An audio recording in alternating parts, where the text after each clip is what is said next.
This is Kathy Roth from the Middlefield Heritage Society welcoming Ralph Bell Jr. to share stories and photos of his father, Ralph Bell Sr. This is the 5th video in a series called Middlefield Memories, a project started in 2014 to record and honor the lives of our older residents in the history of Middlefield, Massachusetts. Each video has been funded by a grant from the Middlefield and Massachusetts Cultural Councils. Ralph, thank you for being part of this endeavor to capture some of the life of your father and the history of the town during the period he lived in Middlefield. My grandfather, Ralph Bell Sr., whose name was actually Raphael DiPietro, and he came and lived with the Bells here in Pittsfield after his mother passed away, and his father went back to Italy to remarry, and so he lived with the Bells, and then he was taken back after his father got back from Italy with the new wife, who was actually his sister-in-law. He then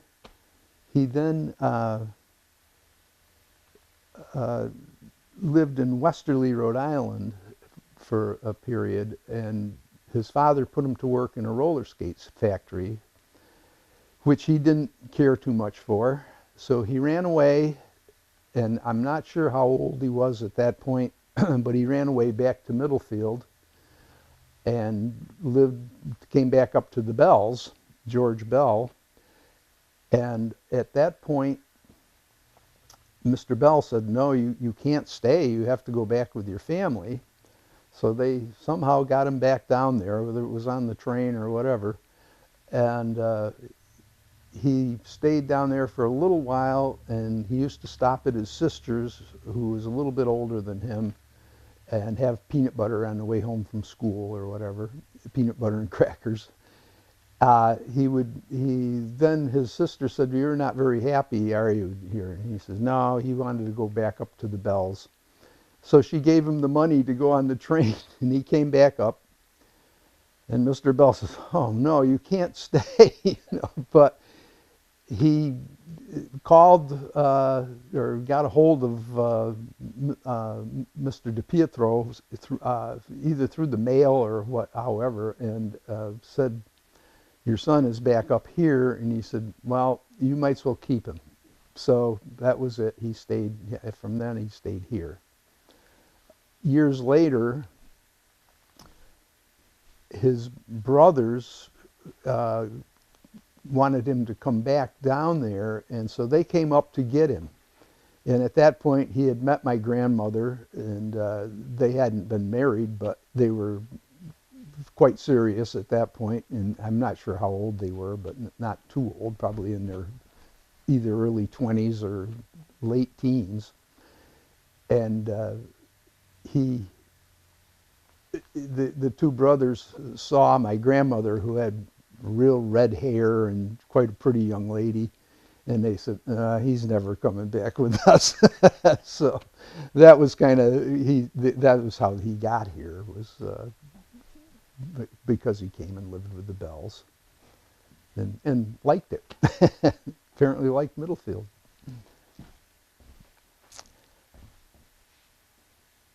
They then bought the farm on Bell Road, and how they paid for that. There's some story. I think his father, in the meantime, had died, but of course he wasn't left anything.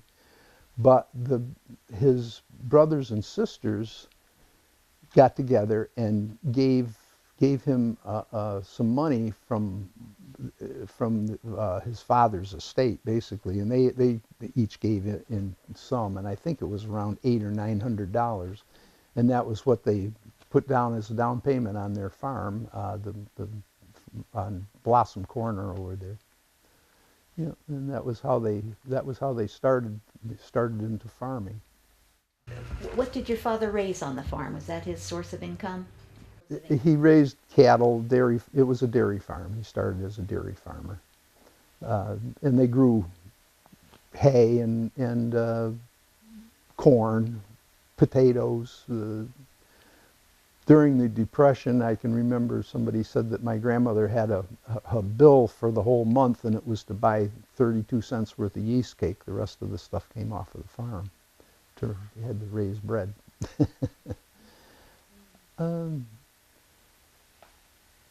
Yeah, then my Aunt Rosina was the first one born to them, and then my father was 2 years younger. Then my Aunt Mary, who was his sister, was born 2 years after my father. Then his brother George, who was 8 years younger than my father, was born. And there were four. There were four siblings. And then one of the pictures we have is of his graduating class from Chester High School. And that was in 1932, I believe, during the Depression. He did not he stayed on the farm for a year after graduating from high school because there just weren't any jobs to speak of. So then then Mr. Smith, who had a summer place here in Middlefield and was a patent attorney in Boston, talked to my father and my grandfather and told them about Wentworth Institute in Boston, which was a two-year technical school in tool and mold tool making. There were other courses, but the tool making was one that seemed to interest my father the most. And Mr. Smith made it quite possible for him to go there, as my grandfather didn't have money enough to really send him to school. So he went down and he did odd jobs for Mr. Smith, and he stayed there at their home. And Mr. Smith who had a daughter whose name was Dorothy Cummings, who they spent a lot of time here in Middlefield. And my father used to do odd jobs for them when he was a kid, also mowing the lawns and that type of thing. He went to Wentworth. The first year he lived with the Smiths. The second year he had two other friends that they had an apartment together. One of the fellows was from Maine, and the other fellow was from down near Boston, somewhere in that area. And they had an apartment together, and that was the second year. But my grandmother would bake up a raccoon or something, and they would take it back with them on the weekends and leave it sitting on the windowsill where it was cool, and they would eat off of that for the week. But none of these people had much money in those days, so they were all very, very frugal, put it mildly, I guess. After graduating from Wentworth in 1935, there were still very limited jobs.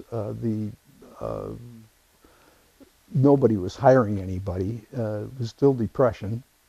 But they did manage to get a job out in Ohio at Irwin Auger Bit. And I believe that the three of them, there were three of the fellows went out there to work. And one of the stories that my father tells me is that they went in, and I forgot how much money they got, but it wasn't a lot of money, of course, back in those days. So they went into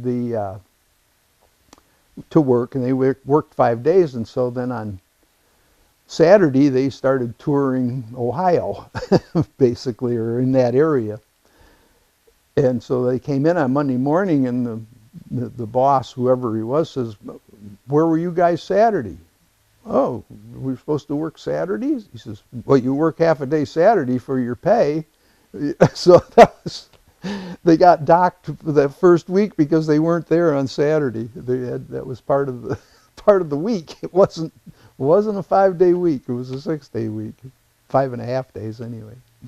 So he didn't stay too long, as I gather from. I'm a little unsure of how long he was out there, but I do know he had a girlfriend out there. Because I saw a picture somewhere of this lady, and but that was pretty short term. When he came back here, that was kind of the end of the relationship with this lady friend that he had there. When he came back here, he was able to get employed by the General Electric. They were hiring tool makers, and he was a tool maker, so they hired him into the plastics. He worked in the plastics department there. And they built plastic injection molds, and that was probably somewhere around 36 or 1936, 37. He then at that point, my mother, who came up to Middlefield in the summer and worked at the big house as a waitress, and whatever else they did, they took care of the guests there, and changing the sheets on the bed and whatever, probably. My grandfather he had told my mother, he said, gee, you should meet my father, or my son, my dad. And so she said, oh, sure, that would be great, you know. Well, they met, and apparently hit it off pretty well. They ended up eloping in 1938, I guess it was, 1938. They were married January 14th, I believe, 1938. Kathleen Teresa Carlin was her maiden name, and her last name, of course, changed to Bell. They went to Millerton, New York, where they were married. They then came back and they lived in Pittsfield. They had an apartment there, and I wasn't born there was 5 years in there where before I was born. In the meantime, through there, they had bought the Wee House here in Middlefield, which is where Chuck and Barbara Wynn live now. And they renovated it and made it into it was just a summer house, and they made it into a year-round home.